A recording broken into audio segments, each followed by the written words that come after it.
సభా సంప్రదాయం అనేక సందర్భాల్లో చూసాం. మేము కూడా అపోజిషన్ లో ఉన్నాం. మేము సభలో ఎక్కడ మాట్లాడుతున్నప్పుడు చెప్పాం. ఏం మాట్లాడుతున్నారు సార్ వీళ్ళు? అనేక సందర్భాల్లో చూసినప్పుడు ఏంటది? ఏం భయపేస్తున్నాడు సార్? ఇదేం సార్? ఇదేం సార్ ఇది? అరే ఏం మాట్లాడతారు సార్? లెజిస్లేటివ్ మంత్రిగా నాకు పూర్తి స్థాయిలో నాకున్న ప్రివిలేజ్ ను కూడా వారు ప్రశ్నిస్తా ఉన్నారు. అధ్యక్ష ఏం మాట్లాడుతున్నారు? నేను అపీల్ చేస్తా ఉన్నాం. సభానాయకుడు మాట్లాడుతూ ఉన్నప్పుడు రెచ్చగొట్టే విధంగా రెచ్చగొట్టే విధంగా ఈరోజు మేము చెప్తా ఉన్నాం అధ్యక్ష. సభానాయకుడు నిల్చొని మాట్లాడుతూ ఉన్నప్పుడు, ముఖ్యమంత్రి గారు మాట్లాడుతూ ఉన్నప్పుడు హౌస్ ఆర్డర్ లో ఉండాల్సిందే. కేటీఆర్ గారు హౌస్ ఆర్డర్ లో ఉండాల్సిందే అధ్యక్ష. కొత్త సాంప్రదాయాన్ని సృష్టిస్తే తప్పకుండా మేము కూడా రెజల్యూషన్ మూవ్ చేస్తాం. దానిపైన కార్యక్రమాన్ని మొదలుపెట్టాం. స్పీకర్ సార్, 2018 శాసనసభ ఎన్నికల్లో కూర్చోండి రాజశేఖర రెడ్డి గారు, నేను కొడంగల్ శాసనసభలో ఓడిపోయిన తర్వాత 2019 పార్లమెంట్ ఎన్నికలు వచ్చినప్పుడు కాంగ్రెస్ పార్టీ నన్ను పార్లమెంట్ పోటీ చేయమని అన్నప్పుడు ఇదే సబితక్క ఇంటికి వెళ్ళి ఇదే సబితక్క నన్ను పిలిచి నువ్వు మల్కాజ్గిరి పార్లమెంట్ లో పోటీ చేయి, ఎన్నికల్లో నీకు అండగా నిలబడతా అని నాకు మాట ఇచ్చి పార్టీ నన్ను ఎంపీగా డిక్లేర్ చేసిన మరుక్షణం టీఆర్ఎస్ తో మాట్లాడుకొని పోయి టీఆర్ఎస్ లో చేరింది అధ్యక్ష.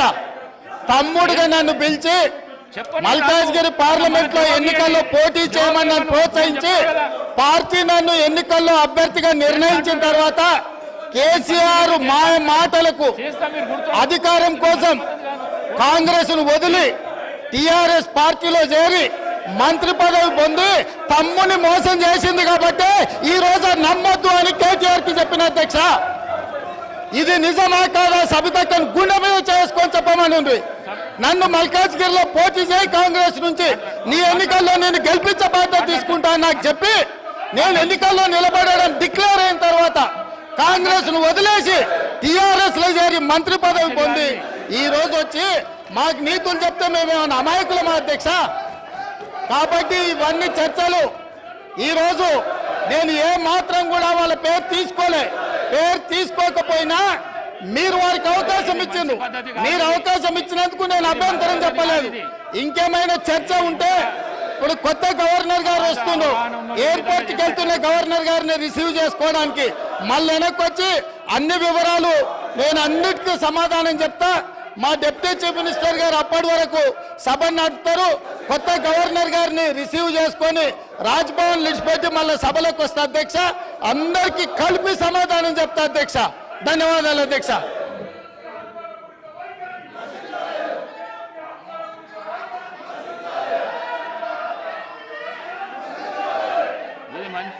ఈ పద్ధతి మంచిది కాదు. మీరు అవలంబిస్తున్న పద్ధతి ఏదైతున్నదో మంచిది కాదు. ఇది మీరు మీ సీట్లలో పోతే మీరు ఏం అడుగుతా చేస్తా అంటున్నా. నేను మీ సీట్లలో పోతే నేను ఏదంటే చేస్తా అంటున్నా.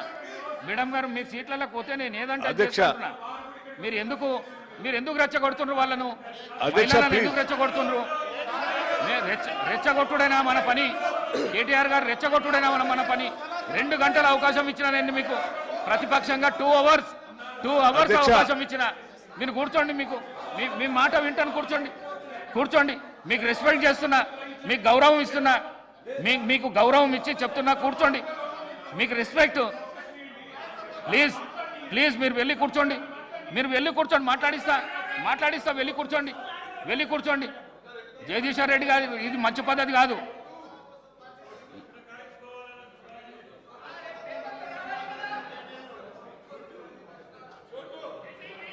జగదీశ్వర్ రెడ్డి గారు కూర్చోండి మీ ప్లేస్లో.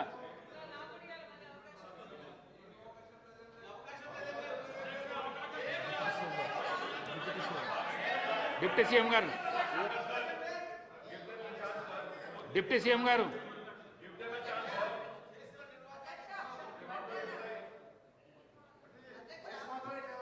డిప్యూటీ సీఎం గారు మాట్లాడినాక మేడం గారు మీకు ఇష్టం మీరు కూర్చోండి. అధ్యక్ష మీరు కూర్చోండి.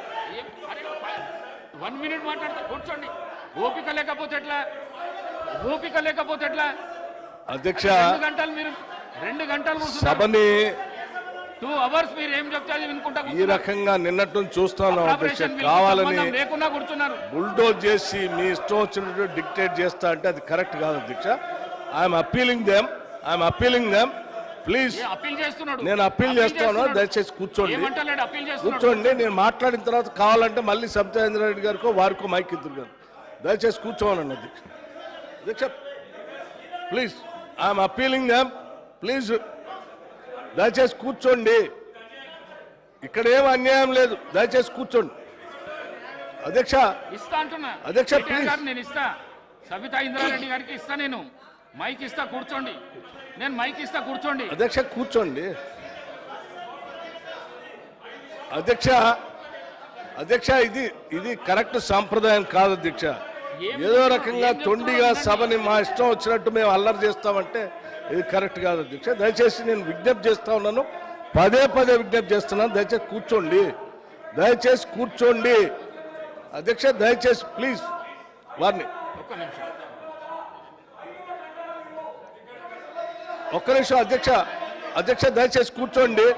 నేను మాట్లాడిన తర్వాత మళ్ళీ వారికి మైక్ ఇద్దరు కానీ సార్ దయచేసి మీరు కూర్చోండి. నేను మాట్లాడిన తర్వాత సార్ ప్లీజ్ 2 నిమిషం, 1 నిమిషం కూర్చోండి. దయచేసి కూర్చోండి దయచేసి కూర్చోండి అండి, దయచేసి కూర్చోండి అధ్యక్ష. ప్లీజ్ కూర్చోండి. అధ్యక్ష నేను సబితా ఇంద్రారెడ్డి గారు మాట్లాడింది చూశాను అధ్యక్ష. చాలా ఆవేదన భరితంగా బాధతో వారి సభలో మాట్లాడుతూ ఉంటే చూసి సరే వారి బాధ ఏంటో ఒకసారి నేను కూడా మాట్లాడదామని వచ్చాను అధ్యక్ష. కాంగ్రెస్ పార్టీలో 2004 కంటే ముందు వేరే పార్టీలో ఉన్నటువంటి సబితా ఇంద్రారెడ్డి గారిని కాంగ్రెస్ పార్టీలో చేర్చుకొని టిక్కెట్ ఇచ్చి వారిని 5 సంవత్సరాలు ఫుల్ ఫ్లెడ్జ్డ్గా మంత్రి చేసి 2009లో మళ్ళీ టికెట్ ఇచ్చి మళ్ళీ మంత్రి చేసి ఒక దశాబ్ద కాలం అధ్యక్ష అత్యంత ముఖ్యమైనటువంటి పోర్ట్ఫోలియోలు వారికి ఇచ్చి ఒక దశాబ్ద కాలం వారు మంత్రిగా కాంగ్రెస్ పార్టీ చేసింది అధ్యక్ష. 2009 వినండి, 2009 నుంచి 2014 వరకు మంత్రిగా ఉన్నటువంటి సబితా ఇంద్రారెడ్డి గారికి 2014లో కూడా కాంగ్రెస్ పార్టీ టికెట్ ఇచ్చింది అధ్యక్ష. సరే దురదృష్టమో అదృష్టమో 2014లో కాంగ్రెస్ పార్టీ అధికారంలో రాలేదు, టీఆర్ఎస్ పార్టీ అధికారంలోకి వచ్చింది అధ్యక్ష. కాంగ్రెస్ పార్టీ బాగా ఆలోచన చేసి ఈ రాష్ట్రంలో తెలంగాణలో కాంగ్రెస్ పార్టీ లెజిస్లేచర్ పార్టీ నాయకుడిగా, ఒక సిఎల్పి లీడర్గా, ఒక ఎల్ఓపిగా, ఈ సభకి ప్రతిపక్ష నాయకుడిగా కాంగ్రెస్ పార్టీ పెద్ద హృదయంతో నన్ను ఆ రోజు ఎల్ఓపిగా నిర్ణయించింది అధ్యక్ష. ఒక బలహీన వర్గాల దళిత వర్గానికి సంబంధించిన నన్ను ఒక సిఎల్పి లీడర్గా చేసి ఈ రాష్ట్ర చరిత్రలో ఇంతవరకు సిఎల్పి లీడర్గా ఏ దళితుడిని చేయలేదు అధ్యక్ష. మొట్టమొదటిసారి నన్ను చేసి అక్కడ కూర్చోబెడితే ఒక దశాబ్ద కాలం మంత్రిగా పనిచేసి కాంగ్రెస్ పార్టీలో అన్ని పదవులు అనుభవించినటువంటి సబితా ఇంద్రారెడ్డి గారు నా వెనకుండి నన్ను ఎల్ఓపిగా నిలబెట్టాల్సింది పోయి కేవలం అధికారం కోసం నేను వారి ఇంటికి వెళ్ళి కూడా అడిగాను అధ్యక్ష. నాతో పాటు అనేక మంది నాయకులను తీసుకొని పోయి అమ్మ ఎల్లబాకండి, మీరు పోతే ఎల్ఓపి స్టేటస్ పోతుంది, కాంగ్రెస్ పార్టీ పరువు పోతుంది, 10 సంవత్సరాలు మీరు మంత్రిగా అనుభవించారు, మీరు ఇప్పుడు కూడా ఎమ్మెల్యేగా ఉన్నారు, కాంగ్రెస్ పార్టీ మీకు ఏం తక్కువ చేయలేదు, మీకు ఇంకా కావాలంటే ఇంకా చాలా చేస్తుంది, చివరికి మీ అబ్బాయికి పార్లమెంట్ సీటు కూడా కాంగ్రెస్ పార్టీ ఇచ్చింది, చేయబాకండి అని పదే బతిలాడితే వారు చేసింది ఏంది అధ్యక్ష? ఒక్కసారైనా ఆలోచన చేశారా? మీరు ఏం ఆలోచన చేశారు అధ్యక్ష?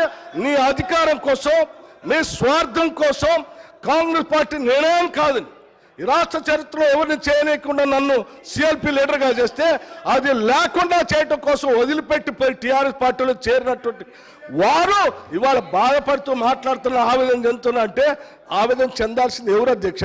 నేనా, కాంగ్రెస్ పార్టీయా, లేకపోతే ఈ రాష్ట్రంలో ఉన్నటువంటి ప్రజాస్వామ్యవాదుల ఎవరు అధ్యక్ష బాధపడాల్సింది? వారా? ఇంకా ఏం ముఖం పెట్టుకొని ఈ సభానాయకుడిని రేవంత్ రెడ్డి గారిని ముఖ్యమంత్రి గారిని పట్టుకొని ఇంకా మాట్లాడుతున్నారు. దేనికి మాట్లాడుతున్నారు అధ్యక్ష? ఏం చేశారని, ఏం గొప్పలు సాధించారని, ఏం చేశారని? పార్టీలు మారి పరువు తీసి మొత్తం ప్రజాస్వామ్యాన్ని కూలి చేసింది కాకుండా ఇంకా మాట్లాడుతూ ఉన్నారు, ఆవేదన చెందుతున్నారు, బాధపడుతున్నారంటే బాధపడాల్సింది ఎవరు అధ్యక్ష? ఇది కాదు, బాధపడాల్సింది మీరు, బాధపడాల్సింది మీరు. ఏం మాట్లాడుతూ ఉన్నారు? ఇంకా ఏం కూర్చోండి, దయచేసి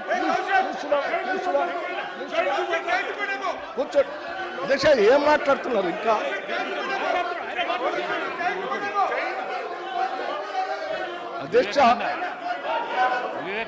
అధ్యక్ష ప్రోగ్రెసివ్ వాదులు సామాజిక పరివర్తన కోసమే పుట్టాం, సామాజిక పరివర్తన కోసమే పెరుగుతున్నాం అని చెప్పినటువంటి నాయకులు ఇంకా ప్రజల మధ్యలోకి వెళ్ళి ఇంకా మాట్లాడుతూ నేను ఇంకా బాధపడుతున్నా అంటారు. ఎందుకు బాధపడుతున్నారు మీరు? ఎందుకు బాధపడుతున్నారు? కూర్చోండి. ఏంటి పద్ధతి? ఇది కరెక్ట్ కాదు కదా. కూర్చోండి. బాధపడుతూ ఉన్నారు. ఏంటిది అధ్యక్ష? ఈ పద్ధతి ఏం బాగలేదు. వాళ్ళు ఈ సమాజాన్ని, ప్రజాస్వామ్యానికి, ఈ సభకి పార్టీలు మారి అధ్యక్ష 10 సంవత్సరాలు అధ్యక్ష, 1 సంవత్సరం కాదు. ఇంకా ఏం బాధపడుతున్నాను, ఆవేదన పడుతున్నాను అంటే నేను పిలిపిస్తా సీఎం గారిని. ఇది కరెక్ట్ కాదు అధ్యక్ష. వాళ్ళు మీరు కూర్చుంటే కూర్చోవాలి. హౌస్ ఆర్డర్ నేను పిలిపిస్తా సీఎం గారిని. అధ్యక్ష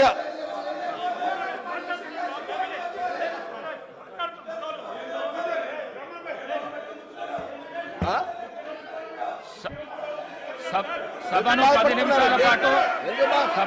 నిమిషాల పాటు వాయిదా వేస్తున్నాను. ఎందుకు బాధపడుతున్నారు?